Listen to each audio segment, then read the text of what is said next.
नमस्कार दोस्तों, स्वागत है आपका आपके अपने YouTube चैनल हिंदी बॉन्ड में। आज का हमारा टॉपिक है रस, परिभाषा, अंग, प्रकार एवं स्थायी भाव। Uttar Pradesh Hindi TGT, PGT, NET, JRF के लिए हम लेकर आए हैं स्पेशल टेस्ट सीरीज।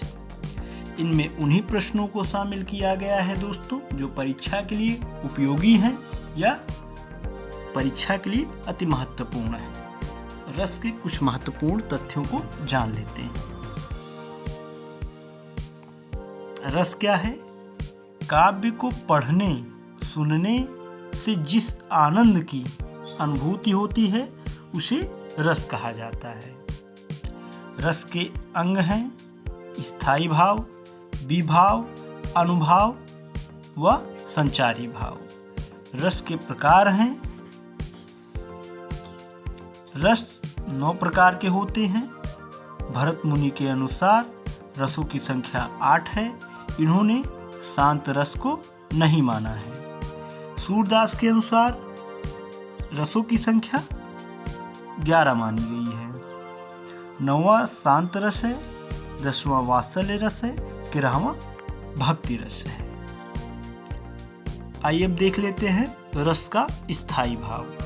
श्रृंगार रस का रति है, हास्य रस का हास है, करुण रस का शोक है, वीर रस का उत्साह है, अद्भुत रस का आश्चर्य या विस्मय है, भयानक रस का भय है, रौद्र रस का क्रोध है, विभत्स रस का जुगुप्सा है और शांत रस का निर्वेद या निवृत्ति है। वात्सल्य रस का रति है, भक्ति रस का अनुराग है।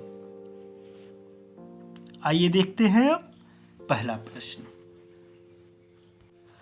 भरत मुनि ने रससूत्र का विवेचन अपने किस ग्रंथ में किया है? पहला नाट्य दर्पण, दूसरा नाट्य शास्त्र, तीसरा हृदय दर्पण, चौथा इनमें से कोई नहीं। तो इसका सही आंसर है दोस्तों दूसरा नाट्य शास्त्र। भरत मुनि ने रससूत्र का विवेचन अपने नाट्य शास्त्र ग्रंथ में किया है।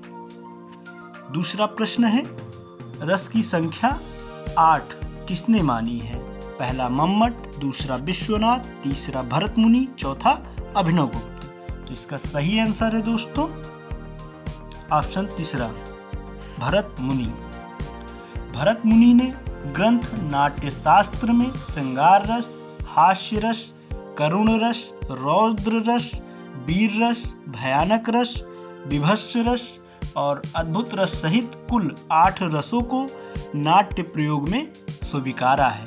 9वें रस शांत रस को इसमें वर्णन नहीं किया गया है। तीसरा प्रश्न है विभाव के कितने प्रकार होते हैं? पहला 2, दूसरा 4, तीसरा 5, चौथा 8। तो इसका सही आंसर है दोस्तों पहला 2। विभाव के 2 प्रकार होते हैं। पहला उद्दीपन, दूसरा आलम्बन।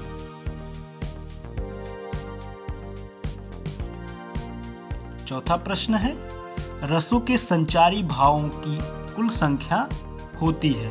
पहला 23, दूसरा 27, तीसरा 33, चौथा 37। तो इसका सही आंसर है दोस्तों तीसरा 33।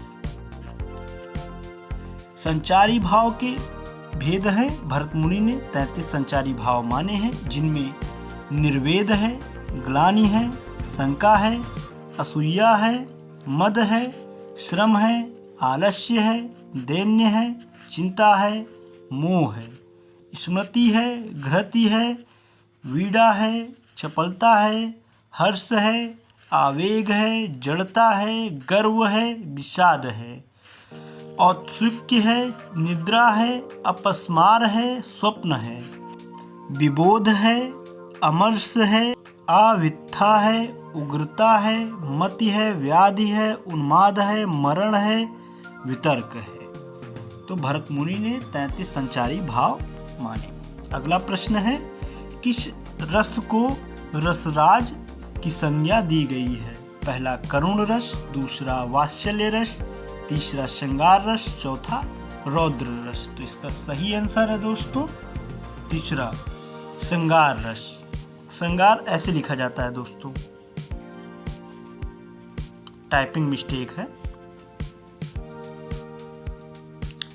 श्रृंगार रस को रसराज की संज्ञा दी गई है। छठा प्रश्न है, श्रृंगार रस का स्थायी भाव है पहला शोक, दूसरा रति, तीसरा हास, चौथा उत्साह। तो इसका सही आंसर है दोस्तों दूसरा रति। रति श्रृंगार रस का स्थायी भाव है। सातवां प्रश्न है, केशव कही न जाए का कहिए, देखत तव रचना विचित्र अति, समुझ मनहि मन रहिए। उपयुक्त पंक्ति में है पहला भक्ति रस है, दूसरा शांत रस है, तीसरा करुण रस है, चौथा अद्भुत रस है। तो इसका सही आंसर है दोस्तों बताइए आप लोग, चौथा अद्भुत रस है। उपयुक्त पंक्ति में तुलसीदास कृत विनय पत्रिका से उद्धृत है। इन पंक्तियों में अद्भुत रस है। आठवां प्रश्न है, पायो जी मैंने राम रतन धन पायो, वस्तु अमूलक दी मेरे सतगुर, कृपा करी अपनायो। उपयुक्त पंक्ति में कौन सा रस है? पहला वीर रस, दूसरा करुण रस, तीसरा भक्ति रस, चौथा रौद्र रस। तो इसका सही आंसर है दोस्तों तीसरा भक्ति रस।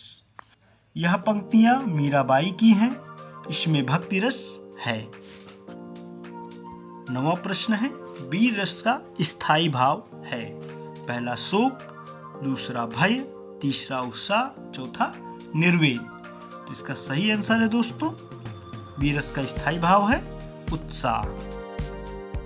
10वां प्रश्न है, विभत्स रस का स्थायी भाव है पहला शोक, दूसरा विस्मय, तीसरा जुगुप्सा, चौथा अद्भुत। इसका सही आंसर है दोस्तों जुगुप्सा। विभत्स रस का स्थायी भाव जुगुप्सा है। अगला प्रश्न है, विभाव अनुभाव व्यभिचारी संयोग दृश्य निष्पत्ति के प्रतिपादक आचार्य हैं। पहला भर्तहरि, दूसरा रुद्रट, तीसरा भरत मुनि, चौथा दंडी। इसका सही आंसर है दोस्तों तीसरा भरत मुनि। उम्मीद करता हूँ यह वीडियो परीक्षा में आपके लिए उपयोगी सिद्ध होगा। हिंदी बॉन्ड को लाइक करें, सब्सक्राइब करें और सभी जरूरतमंद दोस्तों को शेयर करें। भावी शिक्षक व शिक्षिकाओं को जय हिंद, जय भारत।